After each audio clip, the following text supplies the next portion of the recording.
Isa ka rin po ba kayo sa nawawala yung inyong personal mode, I mean yung professional dashboard? Ito po kasi yung katanungan ng ating follower na si Chen Odasco. Nawawala nga daw po ba? Baka wala ng mode si Facebook, no? Dahil nga po sa ginagawa nating mga anomalya dito sa Facebook na hindi tayo sumusunod sa kanyang community guidelines. Charot lang po.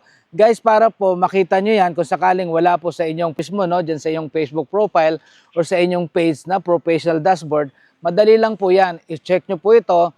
Pumunta po kayo dyan mismo, yan po nakita nyo sa screen. Pumunta po kayo, tapos pumunta po kayo dyan sa creator support, i-click nyo po yan, may makikita po kayo monetization.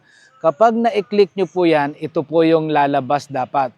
So yan guys, yung ating professional dashboard regarding nga po dito sa ating mga monetization. Pero kung sakali man po na wala po talaga kayo niyan, welcome ako po sa inyo, mag-appeal na po kayo kay Facebook dahil sila lang po ang makapag-fix po niyan dahil nasa system po nila yan, nasa tools po yan para po i-fix nila.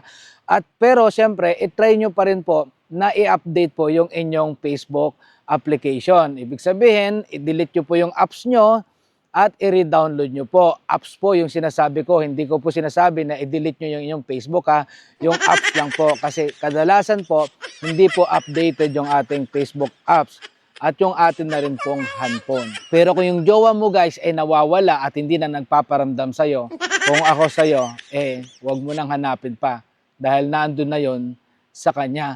So sana po nakatulong. Don't forget to share this information.